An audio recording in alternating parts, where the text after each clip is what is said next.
É a segunda. Ah, tá. Leia de novo. Lê novamente, Luizão. Take 2. Provérbios 30, 12. Há uma geração que é pura aos seus olhos e que nunca foi lavada da sua imundícia. Amém. Para que fique gravado nos autos, o nosso brother aqui, ele falou o versículo sem pegar a Bíblia. Eu não quero que ninguém vai roubar isso desse. Ele falou isso, falou Bíblia, sem estar com a Bíblia aberta. Nossa. Eu presto atenção no que o inimigo quer fazer. Ele não ia roubar a bênção. Ele não ia roubar todo o conhecimento. Porque eu amo cada um de vocês. Amém. Eu cuido como pai. Quando eu vejo que o Satanás quer roubar a bala de um filho meu, não! Entendeu? Amém. Talvez você não vai entender nada aí no vídeo. Não, mas pegou na primeira. Hã? Pegou na primeira. Ah, é? Então glória a Deus. Então tá, né, realçado o negócio, tá? Mas eu não ia deixar passar batido não. Tá? Vamos lá. Então, lê mais uma vez, Luizão, desculpa. Há uma geração que é pura aos seus olhos e que nunca foi lavada da sua imundícia. Amém. Pessoas puras aos seus olhos, porém não foram purificadas. O que faz uma pessoa se sentir pura quando na verdade ela está imunda? Aí quando entra a segunda estágio da larva. Espiritualização da ferida. Espiritualização da ferida. Muito bom. Tá? Que aí começa o processo, porque você lembra que nós lemos lá em Efésios 2, que o edificado sobre fundamentos dos profetas e apóstolos cresce? Porque tudo, cara, que tem vida, tudo que tem segmento e tem fundamento, ele cresce. Inclusive as coisas satânicas. Por quê? É fundamento. Satanás, ele vem também com fundamento. Estão entendendo isso? Tudo Então, que é alimentado cresce. amém, verdade. Tem fundamento, tem um ambiente, é alimentado. Exatamente, Luizão. Isso que a gente tem que fazer. É por isso que a mentalidade apostólica e profética sabe disso. Ela pega a palavra, ela implanta a palavra, ela vai trabalhando, ela vai trocando fundamentos, a sua igreja vai groar, ela vai crescendo. Ela vai crescendo. Essa palavra no original é O-X-A-N-O. Oxano. A palavra no original. É um processo crescente de crescimento. Deixando de ser tecno para ser ruídos. O processo é oxano, um crescimento constante. Tá?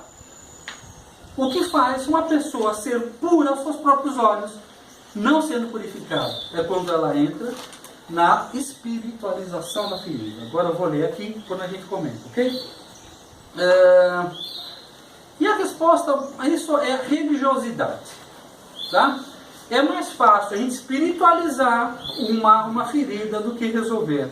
Tentamos disfarçar nossas verdades íntimas em busca de reconhecimento. Tentamos camuflar nossas feridas com uma capa de religiosidade. Só mostramos nossas vitórias, escondemos nossas derrotas. O que tornará mais difícil o processo de cura. Tá? Então aqui é a espiritualização da ferida. É quando nós começamos o processo de esconder aqui. Tá? E aí entra um personagem poderoso nessa história, chamado religiosidade. A capa da religiosidade. Então o que acontece? O camarada, o homem, a mulher, o mocinho, eles entram para a igreja e são pessoas com seus dons, com seus dotes, suas vontades, né? E rapidamente são reconhecidos na igreja. Parece até que Satanás dá uma mãozinha para isso e começa a fazer o quê? Eles começam a fazer obra na igreja. Por quê? É numa tentativa de buscar reconhecimento. Porque o que acontece? Poxa, se eu ficar lá na frente, o pessoal vai me reconhecer. Se eu fizer obra, as pessoas vão me reconhecer. É aí dá a impressão que é Deus que está chamando, né? Não, é Satanás que está te empurrando. Eu me lembro, 8 anos andando com Thomas, meu pai espiritual, a grande maioria do tempo eu não fiz nada. Eu só carregava a pasta dele. Ele não me mandava fazer nada, eu só precisava ficar do meu lado. Vai fazer a obra. Você fica do meu lado. Anda comigo, me vê fazendo, anda comigo, vê os meus erros, vê os meus acertos, vê os erros, vê os acertos de outros. Ele raramente, muito raramente, me colocava para fazer alguma coisa. Ele fala que vai chegar o tempo que você precisa fazer. Ele me fala assim,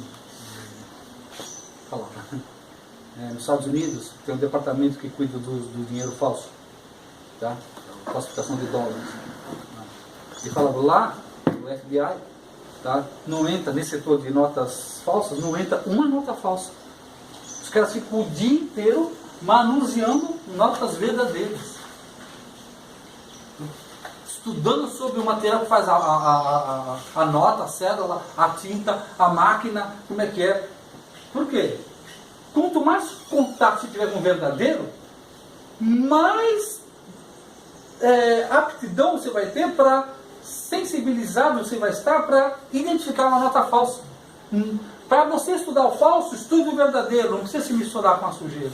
Estude o que é santo. Ok? O que acontece? As pessoas começam a entrar no ativismo. O ativismo é muito comum em pessoas que estão nesse segundo estágio. Estão tentando, vão tentar compensar isso. Quem vai falar a compensação da ferida. Tá? Agora aqui, na espiritualização da ferida, as pessoas vão buscando, eu vi tanto isso, e para ser sincero, de alguma maneira eu também fiz, antes de ter a paternidade do Thomas, eu também fiz isso. Eu queria ser reconhecido. Todos nós, num determinado momento da nossa vida, nós precisamos ser reconhecidos. Afinal, nós somos seres humanos, não somos animais. Nós queremos ser reconhecidos. Nós queremos fazer parte. O ser humano ele é um ser de se agregar, né? Nós vivemos em comunidade. Então nós queremos ser reconhecidos. O problema é quando nós precisamos desesperadamente ser reconhecidos. E isso nos levará a erro. Muitas vezes nós temos que fazer as coisas, né, e deixar que os outros reconheçam. Tá? Agora, quando eu faço para buscar reconhecimento, aí é sinal que já está estabelecido. Nós já estamos no segundo nível da larva, né? Tá? É que é sinal que ela já está estabelecido, já está crescendo aqui.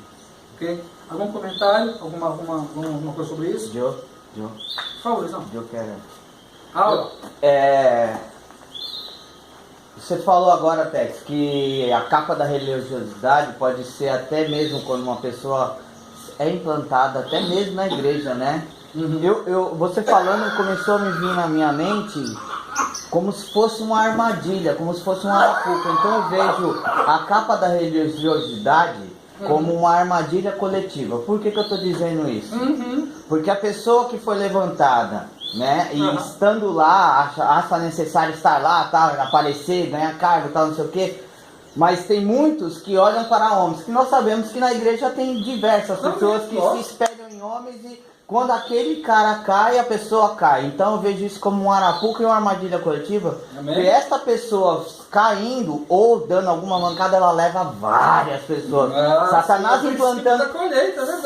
implantando um, ele consegue derrubar diversos. Com uma tacada só, ele consegue derrubar diversos. Exatamente. Ele tem a visão de semente colheita. Então ele fala assim, vou colocar ele não só para atingir ele, mas atingir fulano, ciclano, teltrano, que ainda vê em homens algo. Amém.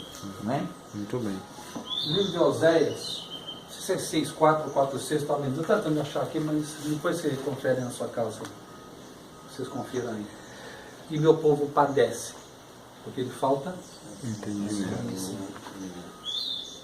Aí é engraçado que nós pastores, como a gente fala isso das ovelhas, né? O meu padece porque falta conhecimento. Só que bem mais para baixo, Deus está falando dos sacerdotes e do meu povo. O povo não tem conhecimento porque o sacerdote não busca Deus. Isso nós falamos, a gente não lê, a gente, né? Corta. Não está falando, Deus não trata com ovelhas, Deus trata com pastores. Ok? O meu povo padece, sofre, porque falta o conhecimento à liderança. Porque na grande maioria das vezes a liderança também é fruto disso. Ok?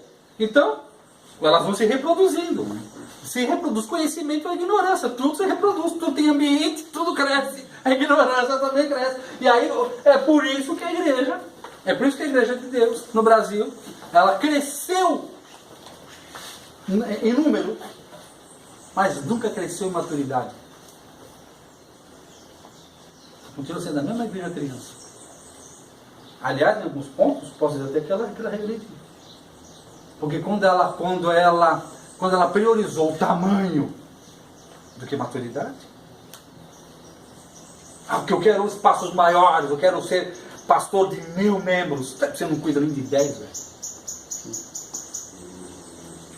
A igreja tem duas portas. A porta do avivamento e a porta da desistência que está lá atrás.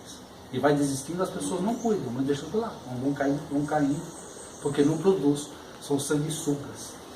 Esse sistema, e Satanás bate palma, pode fazer avivamento que for. E aí, contanto que o povo não cresça. E aí a palavra se cumpre. Falsos profetas. Falsos profetas. Falsos profetas. Por quê? Falam que aquilo que Deus está falando, Deus está trocando isso. Hoje, ó, lá em Itajaí, lá no Mevan, do apóstolo Luiz Emílio, todo mês se reúne lá milhares de pastores. Que vocês estão falando, a gente não sabe mais o que fazer. Por quê? Eles estão entendendo isso. A gente só, é mais é a igreja de célula, é a igreja não sei o que lá, a gente quer só técnicas de aumentar, a gente quer aumentar, mas não sabe cuidar. Mesmo porque também estão feridos. Porque eles também não foram tratados, eles também não foram curados. Estão entendendo? Então, o levantado apostólico e profético, qual é o profético? Ele fala assim, arrependei-vos. A palavra arrependei-vos é voltar ao início. E converter o coração dos pais aos filhos. E converter o coração dos filhos aos pais. Você pode ver, basicamente, essa é a última profecia do Velho Testamento. E a primeira profecia do Novo Testamento. 2 profetas, séculos de distância entre um e outro, falam a mesma mensagem. Por quê? Essa é a verdadeira função profética. Trazer de volta. O profético, ele vem quando a igreja está com problema. Escolioses, ela está torta. Então o profético vem para fazer o alinhamento. A igreja precisa se alinhar. Ela está desalinhando. Ok? Beleza? Bom? Terceiro estágio é a compensação da ferida. Alguém pode ler o versículo 13, por gentileza? Do Provérbios 30. Há uma geração cujos olhos são altivos e cujas pálpebras são levantadas para cima. Agora vem a compensação da ferida. Aí ela se estabelece em um orgulho. Complexo de inferioridade, complexo de superioridade são apenas os dois lados. Cadê? Os dois lados do mesmo cajado, a mesma ponta. Complexo de superioridade é o inverso do complexo de inferioridade, mas os dois vêm do mesmo cajado. Tá? Sempre que Paulo fala assim, cada um não pense de vós mais do que deve. Né? Ele também está falando, cada um pense de vós menos do que deve. O que é uma pessoa humilde? Quem pode me definir uma pessoa humilde? O que é uma pessoa humilde? Quem pode me dar uma posição? Pessoa humilde. Ao meu ver, Ok. é uma pessoa que ela... Vamos colocar no patamar de conhecimento. Ela tem um conhecimento amplo de alguma situação, por exemplo, da engenharia. Ok. Vamos colocar da engenharia. E ela é mestre naquilo. Ela é PhD e se sabe completamente. Só que quando ela chega em alguma determinada situações, se não lhe pedir a opinião ainda, ele ainda não se intromete, sabendo que o conhecimento dele pode ajudar muito mais aquela obra. Então ele simplesmente aguarda tudo ser falado e aí eles viram para a pessoa e falam assim, e a sua opinião? Aí eles veem o conhecimento e falam, nossa, você entende muito disso, por que você nunca comentou? Porque ele não precisa comentar quem ele é, mas na hora certa demonstrar que ele é. Quantos concordam com isso? Quantos não concordam? Quantos não estão nem aí? Eu concordo, quem sabe não demonstra. Quem sabe? Não demonstra. Não demonstra. Só de profecia. Amém. Humildade. Você levantou a mão? Mais ou menos assim. Eu me entendo, né? Ser humilde. Que nem eu coloquei aqui, compensação da ferida. Uma pessoa que tem a postura arrogante, né? Que ela não produz nada, que ela se compara muito ao outro. E humildade, né? Um exemplo que está dando aqui mais ou menos. É quando uma pessoa tem mente aberta para ela estar aprendendo, né? Agora, uma pessoa arrogante é uma pessoa que ela não aceita conselho, uma pessoa que acredito que seja isso. Algum outro comentário?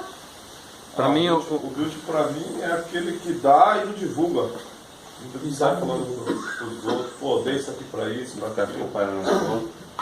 Fala, só. humildade para mim é quando a pessoa ela tem pleno conhecimento de si mesmo, né? E com isso ela deixa de recalcitar quanto ao orgulhão.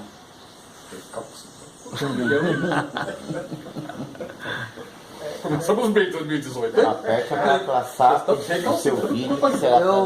Eu tenho um. Pois não, senhor. Eu vejo até mesmo a situação da Vossa Excelência, da Vossa Excelência aqui presente no recinto, como um exemplo de humildade. Por quê? O seu conhecimento, você poderia muito bem estar cobrando ou recebendo algo para poder passá-lo. Sim. Mas a sua humildade o fez capaz de vir até aqui sem receber um centavo, mas sim da glória do Senhor, e nos transmitir. Um exemplo de humildade. Humildade para mim é eu reconhecer quem eu sou. Eu reconhecer quem eu sou, de onde eu vim, né? E quem eu sou. Eu gosto também de humildade, né? A pessoa que é desapegada, né? Eu já vou citar até aqui um exemplo. Eu já conheci pessoas ricas, de posse, e a pessoa é humilde ao extremo.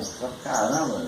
E eu já conheci, eu já estive lá na instituição, até usar, mas é a realidade, pessoas que estavam na situação de morador de rua, e não é humilde. O cara chegou no centro de recuperação, na hora que ele viu que era sopa de sexta-feira, era sopão, ele falou: o quê? Sopa? Eu não tomo sopa, rapaz.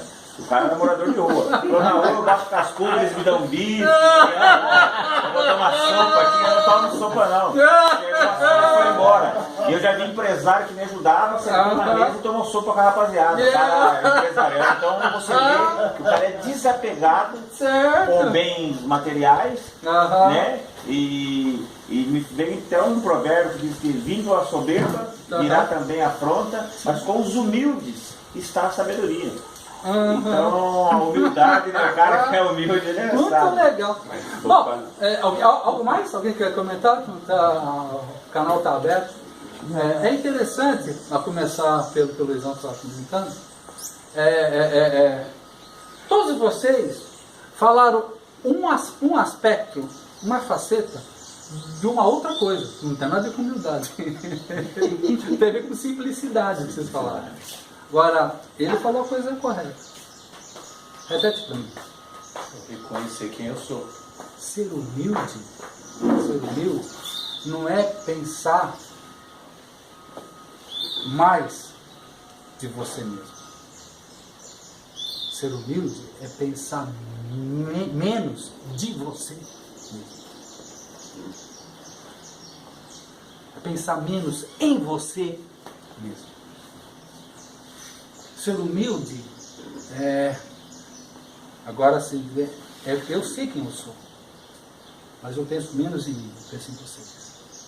Esse é o caráter da humildade, que parece muito com a simplicidade, não tirando a característica ótima de ser pessoa simples, mas a palavra humilde, tá? Ela tem a ver com a pessoa que passou pelo processo de humilhação, que vem da palavra humus, que é da palavra, de onde que vem o humus? Que é Esther. Tá? Uma pessoa humilde foi uma pessoa que ela foi estercada na vida. Aceitou o processo de Deus. Ok? E começou a ser estercado por Deus. Você lembra quando o agricultor fala, vamos destruir essa árvore? E o que estava cuidando da vinha fala, não, me dá mais um ano. Vamos cercar de estrume em volta. Dá mais um tempo. Nós vamos encher de estrume. Vamos humildecer. Vamos nos humilhar. Humilhai-vos perante a potente mão de Deus e Ele, no seu tempo, vos exaltará. Então a exaltação tem a ver com o processo de humilhação. Tem um processo de exaltação em Deus que tem a ver com humilhação. Jesus Cristo suportou a nudez. Cruz. Depois da cruz teve a glória. Ele se tornou Senhor de todos pela humilhação. Pelas 39 chibatadas, pela negação, pela traição. Ele suportou os processos que estavam preparados para ele antes da fundação dos séculos. Para ele alcançar o governo eterno. Para ele alcançar o governo eterno, tinha um processo chamado humilhação. Mas está descrito lá em Isaías, profeta Isaías 53, né? 55, né? E morreu como cordeiro mudo. Ali está toda uma descrição, né? De todo o processo. Então, quando eu descobri isso na minha vida há 8 anos atrás, antes disso, eu estava de executivo numa empresa, só lidava com gente da alta e para lá. Eu jamais mandaria com pessoas do nível mais baixo. Jamais. Tapera Prozuni. Eu odiava pobre. Sabe aquele cara do Chicoreal deu pobre. Entendeu? Eu odiava pobre. Pobre para ele é idiota. Entendeu? Assim. Por incrível que pareça, eu era assim. Mas até não declarar. Mas eu era assim. Entende? Até que Deus foi trabalhando na minha vida. Ele me colocou para trabalhar em tatuagem. Com os tatuadores. Eu trabalhava com executivos. Eu trabalhava numa firma que faturava mais ou menos 150 milhões de reais por mês. Fui vender turbina e tinta de porta em porta. Como já falei, eu morava numa casa para tamanho disso aqui, no meio. Minha garagem ficava embaixo da minha piscina. Entendeu? Mas Deus tinha algo preparado comigo. Entendeu? Então até eu chegar aqui, houve um processo. Porque se eu passasse por esse processo de humilhação, eu jamais estaria aqui. Jamais estaria isso aqui nos meus braços. Eu odiava a tatuagem. Odiava. Entendeu? Então, humildade é quando é pensar menos de você. Eu sei o valor que eu tenho. Eu sei o valor que eu tenho. Pelas escolhas que eu fiz. Todo mundo escolheu viajar, todo mundo escolheu estar na igreja. Eu escolhi ser missionário. Por 8 anos.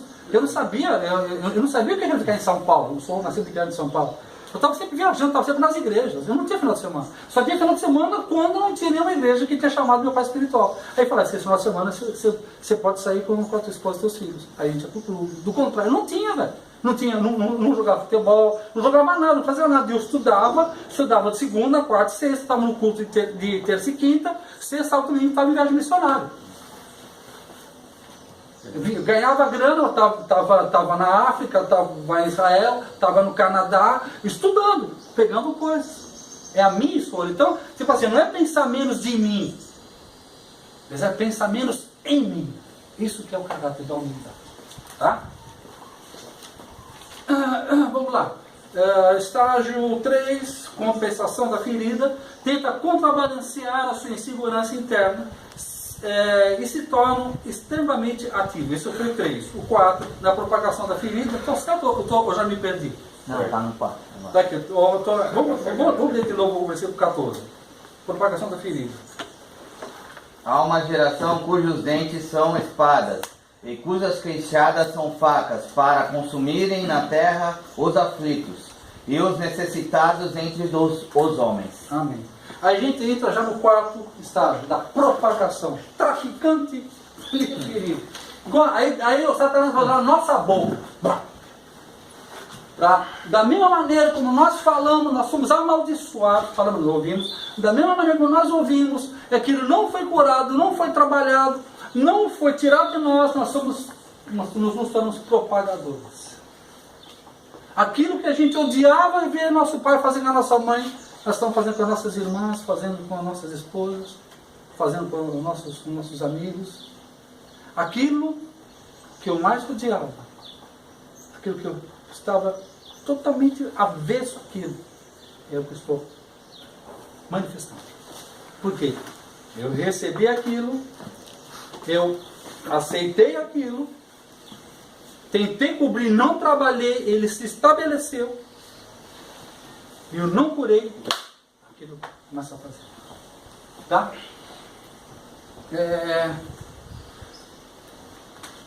E pior quando nós acabamos propagando isso para os nossos filhos, nossas ovelhas, para os nossos empregados, né? Satanás não quer prender somente uma geração, ele quer paralisar uma linhagem. E aí o que acontece? Um espírito crítico se estabelece em nós. Então a pessoa se torna extremamente crítica, sabe? Tudo é ruim, tudo tem problema, tira sarro daquele, se acha melhor do que aquele. E como se tira sarro desse daquele? Que é brincadeira, é diferente. Agora, quando se fala um tirador de sarro crônico, é porque na verdade você se acha superior ao outro. É quando você se acha superior ao outro, já é uma marca clara que você tem uma ferida natural. Senão esse é Satanás que está te guiando. Né? Não pensar de vós mesmo mais do que deve. Nem menos, nem mais. Tá? Ok? Vamos lá. A primeira geração de abertura, livro de Atos, capítulo 2. Abre para mim, por favor. Ajuda aí. 2. Versículo 40. E com muitas outras palavras isto testificava e os exortava, dizendo: salvai-vos desta geração perversa. Quero compartilhar com vocês o que Deus tem feito comigo nessas semanas. Tá? Há meses atrás eu estava fazendo adoração em casa, estava evolução, a gente estava em adoração, de repente isso começou a fazer: salva-nos dessa geração perversa, salva-nos dessa. Eu comecei a fazer essa oração, sai da minha boca, sem eu me estar entendendo. Sabe quando a boca estava falando sozinho? Salva dessa geração. Depois que eu acabei aquilo tudo, eu não sei o que é. Mas anota aí, nós temos um caderninho, tudo que Deus vai colocando profeticamente, a gente vai anotando. Tá? Fora a memória privilegiada que ela tem. Tá? Eu vou falar as coisas, eu passo para ela. Ela é minha secretária. Ela anota, se não anota, ela anota na memória. Ela fala o dia, a hora que eu falei, ela repete com maior perfeição. De repente eu estou estudando isso. De repente agora, estudando para estar ministrando para vocês, salvai-vos dessa geração perversa. Essa palavra perversa, nós já falamos, tem a ver com quando a pessoa tem um problema na coluna, a coluna está curva, tá? A palavra que se usa é escolioses, tá? A pessoa tem escolioses, tá? Essa palavra perversa é uma geração que ela não é perpendicular, ela é curvada, como aquela mulher de 18 anos que estava curvada, ela sofreu de escolioses, tá? Que mulher na Bíblia, ela significa a igreja, santo ou profano, significa a igreja, tá? Então, livra-nos dessa geração que tem a sua vida curva. Não está alinhado com Deus, não está curado. Você lembra? A base do que nós estamos estudando é libertação, viabiliza, santificação, viabiliza frutificação. Então, frutificação, nós não estamos falando de questões ministeriais aqui. Que ministério é a última coisa da sua vida. A nossa prioridade é o nosso relacionamento com Deus. Depois é o nosso relacionamento com o nosso marido, com nossas esposas. Depois é o nosso relacionamento com os nossos filhos e parentes. Depois é o nosso relacionamento profissional com o nosso sustento. E por último, igreja.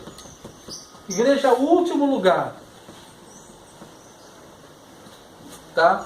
Que também é um fator também de desordem. Quando a igreja está na frente de qualquer um. Se você está pensando na igreja e não tem como sustentar a sua família, se você está pensando em obra de Deus, mas não se relaciona bem com seus filhos, se você está pensando na obra de Deus, mas tem problema com a sua esposa, se você está querendo fazer a obra de Deus e não se relaciona nem com o próprio Deus da obra, você está em escoliosas.